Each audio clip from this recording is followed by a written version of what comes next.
You are now standing on Princeton Battlefield, a place where the Americans fought British troops during the American Revolutionary War. Welcome, friends. You are now standing on one of the many historic grounds in this area.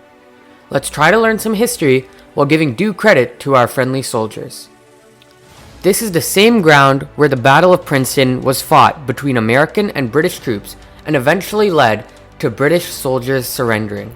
Believe me, wins like these ones on these grounds really helped boost American troops' morale during early days of the fight for American freedom. Please follow me along to learn more about it and just follow the numbers on the map.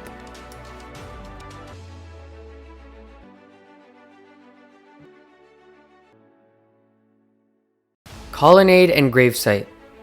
The colonnades you see directly in front of you are not directly related to the war, but serve as a remembrance to the entrance of the Mercer Manor, which once stood here, originally part of Matthew Newkirk's home in Philadelphia.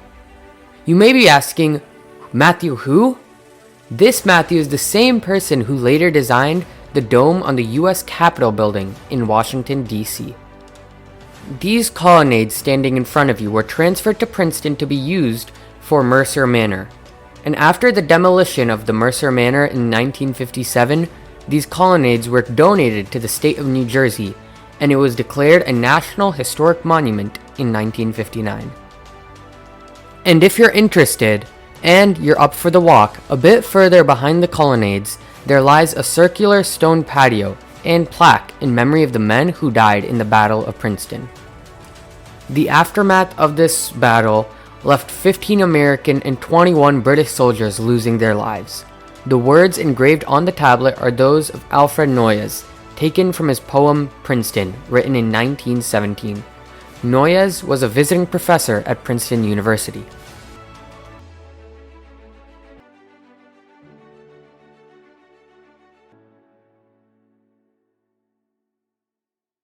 The Princeton Battlefield State Park. I hope you enjoyed your short walk to Colonnades and the Gravesite. Now let's have a good stroll around the park and know a bit more about the battle and the people involved. Just follow the road behind this sign, which turns left from Mercer Road.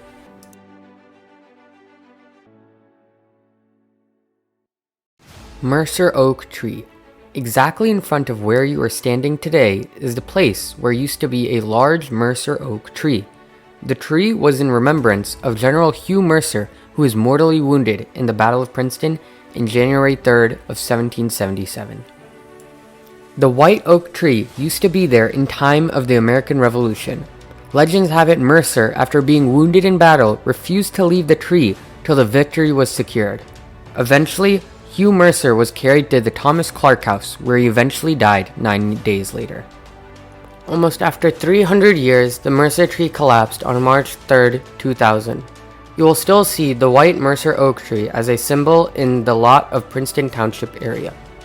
In memory of the original tree, an offspring tree was donated by Louis Morse starting in 1981 from an acorn of the Mercer oak, and it was planted next to the old stump in 2001. I hope you loved the history behind this tree and grounds. Anyways, let's continue to stroll on to the next spot to explore further.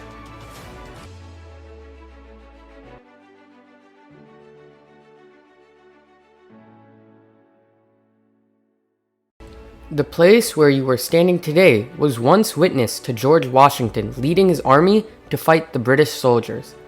Following the Christmas night crossing of the Delaware and the First Battle of Trenton on December 26, 1776.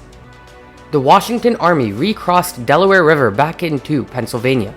He then led his army to Trenton over the next week or so to fight with the British. This led to the Second Battle of Trenton. Let's further continue to explore park by taking stops on placards and also making sure to do visit the Clark House Museum.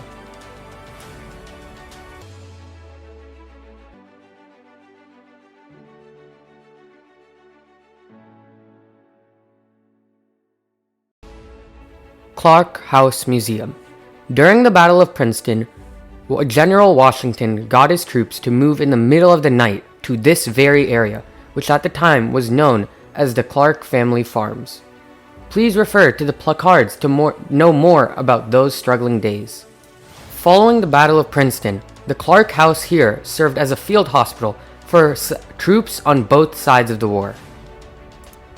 The name Clark Family Farms comes from the fact that this land has been with the Clark family since 1696, but in 1946, the state of New Jersey purchased the property from the Clark family and established the Clark House Museum in 1976. Do try to plan a tour of the museum on your trip. It will be great to understand the history more behind this area. I hope you enjoyed this tour. Thank you for listening and have a great day.